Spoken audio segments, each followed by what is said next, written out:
Hi, this is Chante Moore, and you're watching True Exclusives at Home.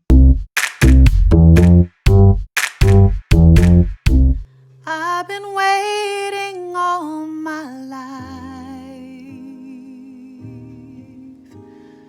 for that someone who would truly satisfy.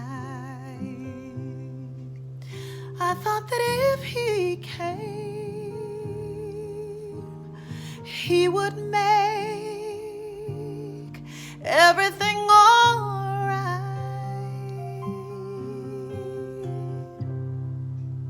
I was looking for a friend, looking for a man.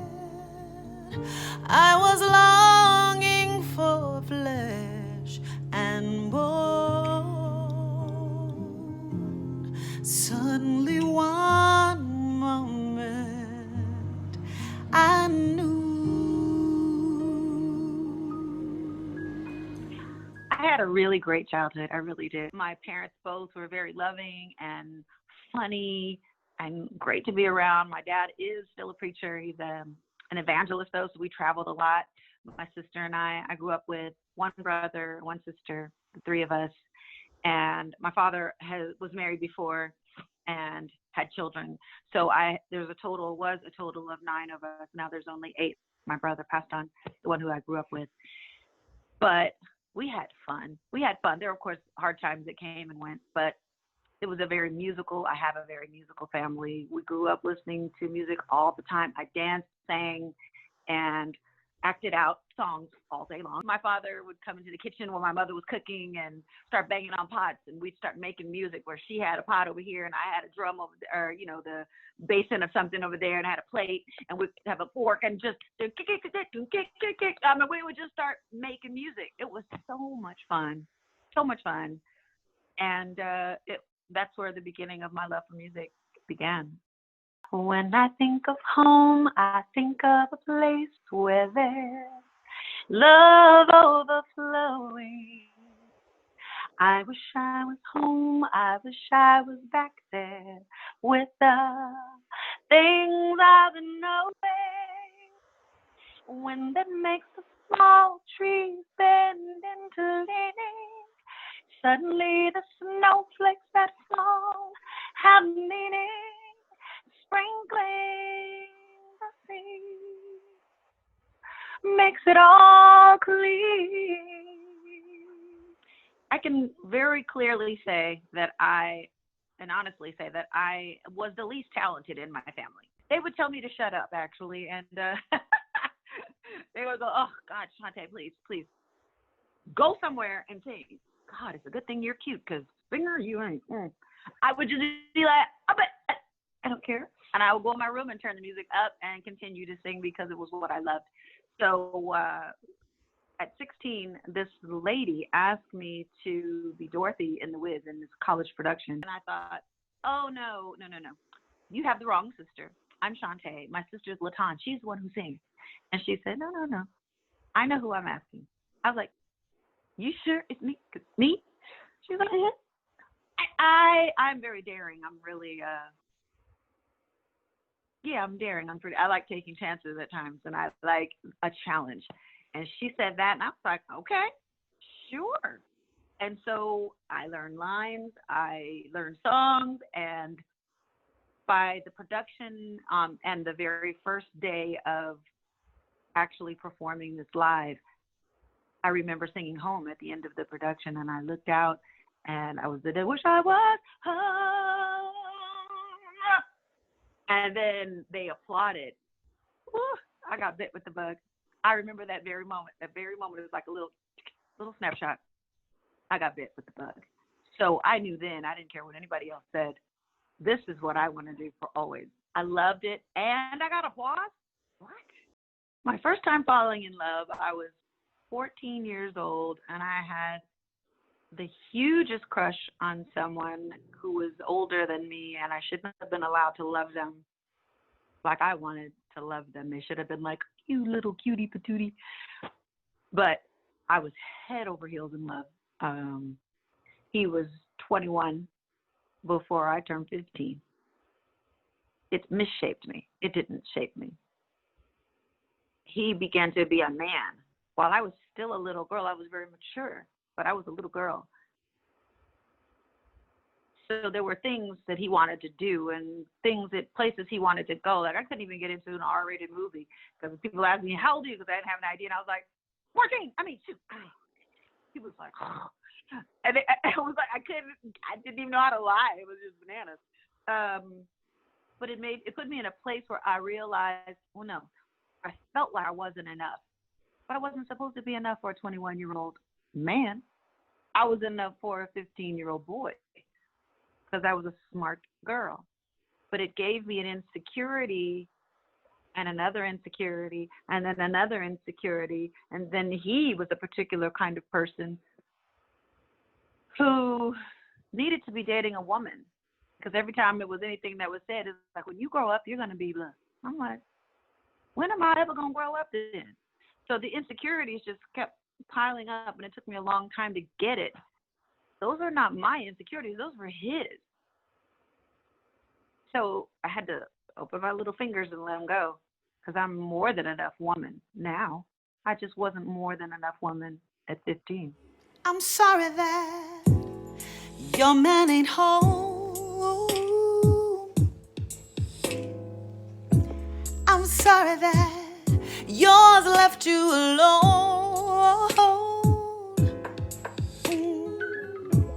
It's such a shame.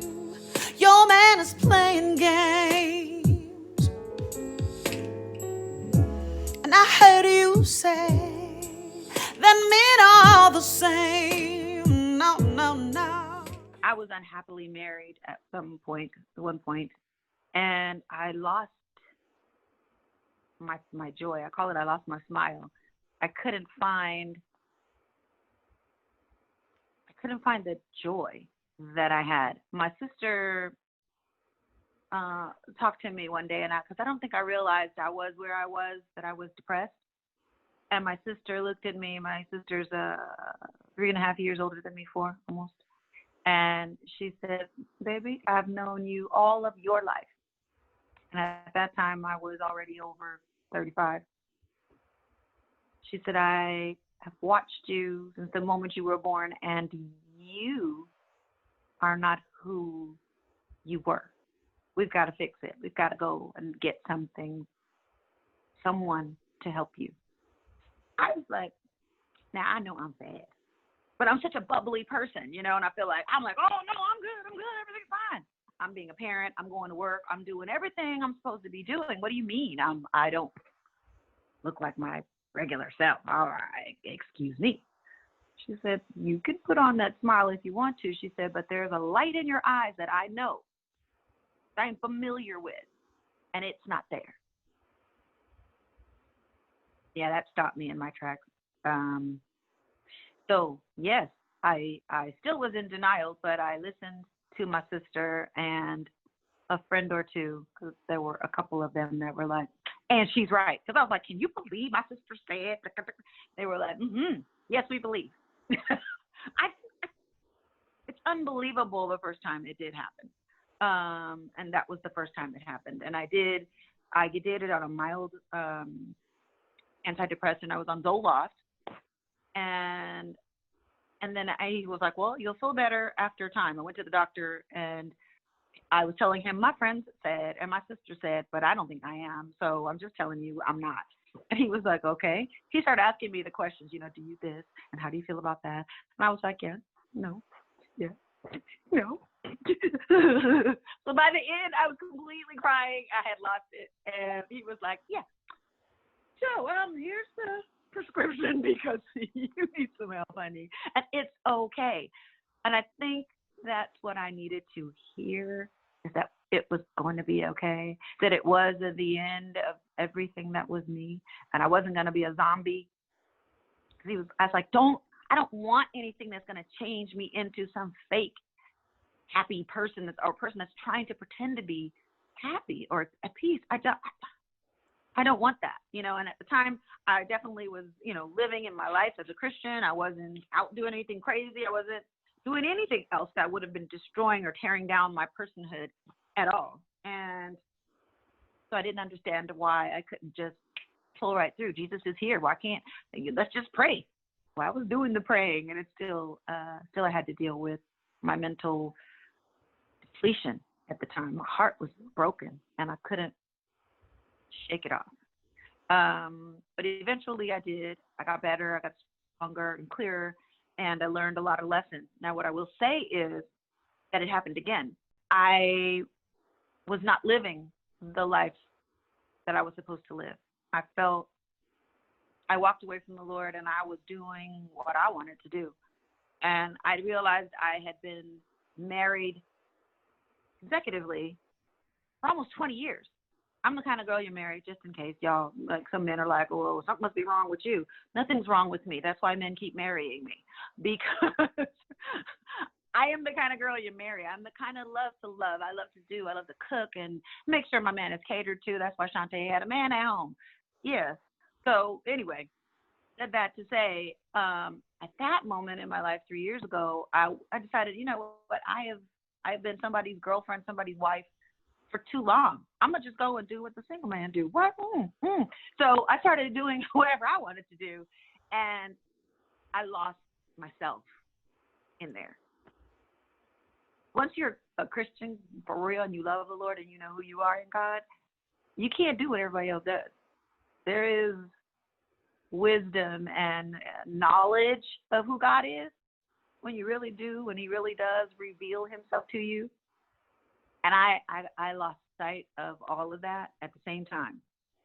So I couldn't figure out what my purpose was, because I got up, went to work, smile, did my job, came home, put the money in the bank, cooked dinner,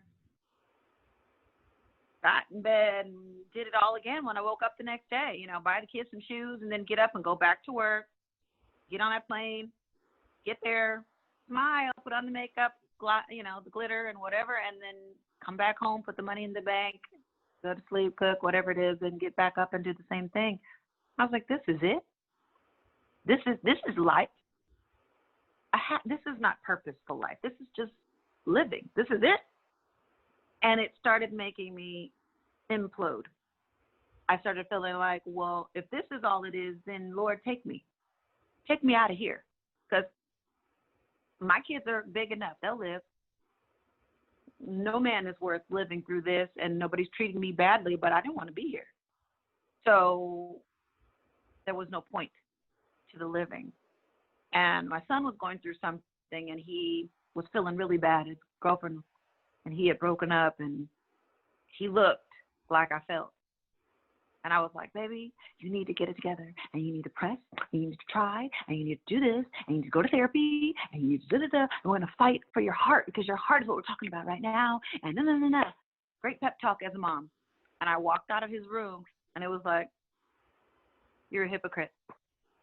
You're a hypocrite. What if that young boy fights for his life, fights for his sanity, fights for his heart not to be broken, fights for all of that, and gets to a place of wholeness, and you're still in the pit? What are you going to do about that? You won't be able to help him. You're a hypocrite.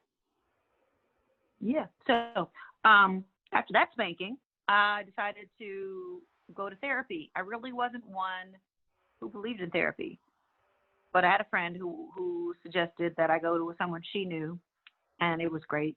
Healing of the Mind and Spirit was the name of the company she worked for. It was just beautiful, but strange to talk about everything. And I thought, well, what is this for? Because I'm but I talk to my girlfriends. What's the point? What's the difference in talking to you and my friends? I've said this story a million times to my friends. And she said, well, I'm going to give you tools to deal with what we talk about. I'm not just going to listen. I'm going to respond and then say, well, have you looked at it this way? Well, how about try this? Or let's try this exercise that might bring out that. And I tell you, it was just brick on top of brick to really get me up and out of that feeling of unimportance, and I wanted to quit music. I didn't want to sing anymore. I didn't want to be here anymore. I didn't want any of it. It was a very, very place. And in the midst of all of that, I realized that my destiny is not to be a star. My destiny is to help people. It might just be help one. It might just be to help one person not commit suicide, not give up on life, not give up on love, which means they're not giving up on life, which means they're not giving up on their children's lives, which means they'll have a present person, mother, father, uncle, niece, whatever it is. If it's just one, is that enough for me? That's the question I had to ask myself. Is it enough? If your career, this thing you think you've been trying to chase after all of your life, if that's all you get is to help one person live, is that enough? And the answer was yes. Jesus, I want you to touch me with your spirit. Jesus, I need you to hide me under your wings more than anyone on earth, and more than anyone on earth, more than anything on earth.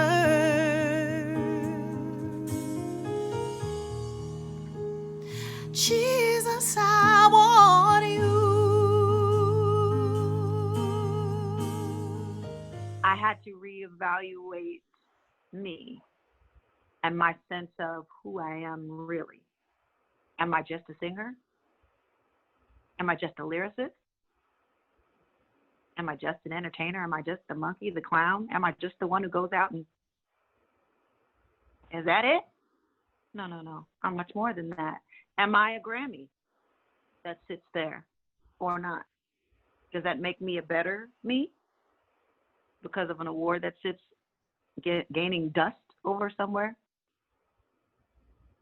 Or am I a failure because there isn't one looking at me? And honestly, it is about reckoning with yourself. It is about checking the mirror rather than the window. People will make you feel like you need to do or be more. Your reflection is honest. You see who you are. If you really take a look, if you really do take a look at who you are and figure out what your purpose is. If your purpose is to feed your ego, there's many places you can go and keep feeding it. It's never full. Your ego will never be satisfied. Never. Your pride will never be satisfied. You can always be more prideful. You can always get more food for your ego. You can always shine brighter. So there's always another star shining brighter. You can always go over there and go, is that heifer? Hey, she's doing it. I wish I could, if I could have what she had. If I could be where he is. If I could have that record. Oh, yeah? And then what? You'll sit there and you'll go, oh, that heifer. That so-and-so. There's always a place. Because if unrest is in your heart, you'll never find rest. Never. Peace is the only thing that you can grab a hold of and keep it. And no matter what happens, you're steady. It's an anchor. God is that place for me. It isn't for everybody else. Find your place of peace and realize who it is you are and what your goal is. What is your point? Your point is to have so much money you can't see straight. Money can't buy you joy or peace or a man. And if you do, you don't want the one that it buys. You just don't. So you need to reevaluate. I would say check what you have. Once you're grateful for what you have and you see it clearly, nobody else can be you but you. Nobody else can be me but me. There is no other Chante Moore. She can come out with the same name. She still won't be me. She can sing the same songs today, re-sing them all. She still cannot be me. That doesn't make me the greatest there is, but that makes me the greatest Chante there will ever be. Chante Moore is the only one that will be this girl. I may not be number one in everybody's book, number one played, millions of whatever, platinums and diamond sales and all of that. I may never, but I know who I am. I know my purpose is fulfilled every day. Jesus, I need you to hide me under your wings so much more than anyone on earth. So much more than anyone